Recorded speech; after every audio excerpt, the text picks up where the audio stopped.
Hey there, folks, it's the Scottsdale Travel Chick. In this video, I'm going to talk about how to get around Tokyo and how to use the subway system and their trains and all those taxis in Tokyo. This video will help you navigate through Tokyo, making it a little bit easier to plan out your vacation. Tokyo is the capital of Japan. But with over 37 million people in the metropolitan area, it's not only the largest city in Japan, it's the largest urban area in the entire world. First of all, Tokyo is super safe. So no matter where you go or what time of day, the Japanese will often go out of their way to help you. You just have to ask them. Okay, let's get going. From a tourist perspective, you can think of Tokyo as centered around the Imperial Palace area and surrounded by the Yamanote train line that circles central Tokyo. All the most popular tourist sites are in this area. There are more than 50 train lines to get you around. But this main Yamanote line is the key reference wherever you're at. Before I continue, if you want to know everything to see and do in Tokyo, make sure to check out our overall travel guide. We include maps and details and even secret places that you won't find anywhere else. I assure you, this is one of the best travel guides out there. Okay, so let's talk more about getting around Tokyo. Tokyo has two main airports. The first one is the Narita Airport, and it's about 90 minutes northeast of central Tokyo. The other is Haneda, which is much closer at 40 minutes southeast. Both of these offer convenient train connections or an airport limousine bus to get you to your destination. But given the choice, Haneda is a much more convenient choice as it's much closer to central Tokyo. For first-time visitors, we'd recommend taking what they call the limo bus to your hotel. These are orange and white buses that are visitor-focused, and they take you directly to your hotel or very close. Just look for their orange and white booking desks as you exit baggage claim at both airports, and they'll take care of you. And yes, they do speak English. For those of you who are adventurous, you can take the train from the airport as well. From the Narita Airport, there are two options: the Narita Express or the Keisei Skyliner. From Haneda Airport, you have two main train options.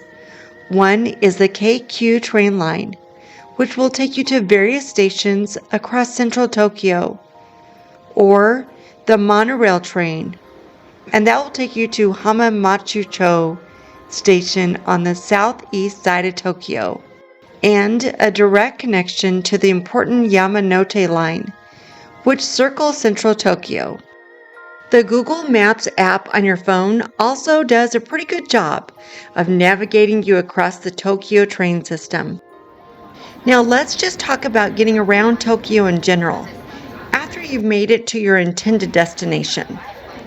As I mentioned, Tokyo has perhaps the best transit system in the world, and you can go virtually anywhere using a train in Japan. It may seem a little bit intimidating and a bit confusing at first, but all the signs and announcements are in English.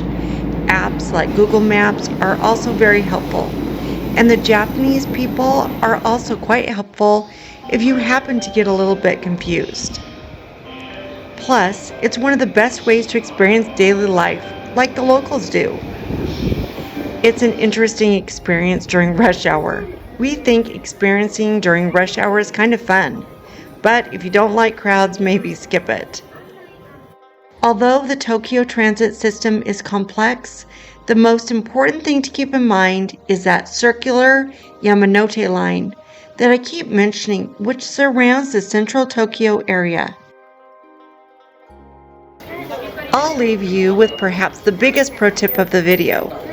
It's super duper helpful to use Tokyo's automatic Metro card, called Suica or Pasmo. You can use it for every train or bus in Tokyo and most taxis too. And, in fact, a card is no longer needed. Simply download the Suica app to your phone and load up some money and you're on your way. You'll never have to worry about precise change. And you don't have to worry about speaking to the taxi driver, and another important benefit is that you can use your Suica card or the app at most vending machines and convenience stores everywhere, making it really convenient. By the way, let's talk about those vending machines. Why? Because they are everywhere in Tokyo, and it's another unique Tokyo trait. Here's a vending machine that serves dumplings. 6 for 500, 20 for 1500. You put your money in. Out below comes hot dumplings. In fact, there are over 1 million vending machines across the metropolitan Tokyo area. By the way, if you're interested in learning more about things to see and do in Tokyo, make sure to check out our links below this video. I know, so many choices, you may just have to take a second trip back to Tokyo. Finally, if trains are not your thing, then don't fret. There are tens of thousands of taxis running around Tokyo. You can simply head to any nearby taxi stand and take one, or you can flag one down. But another important pro tip here is that you can use the Uber app in Tokyo. And using the Uber app almost always gets you a normal taxi. But you don't have to worry about money or making change. And your destination is very clear to them without having to speak any Japanese. Speaking of speaking Japanese, I'll drop another pro tip for you. Download the Google Translate app and you can use it to speak Japanese or translate Japanese signs into English. It's really useful.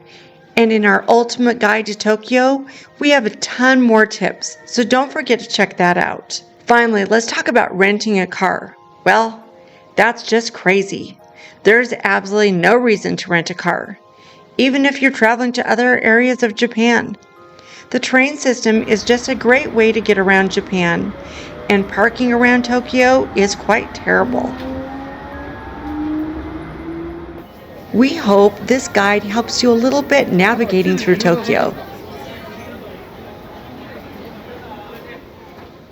So, until next time, see you later.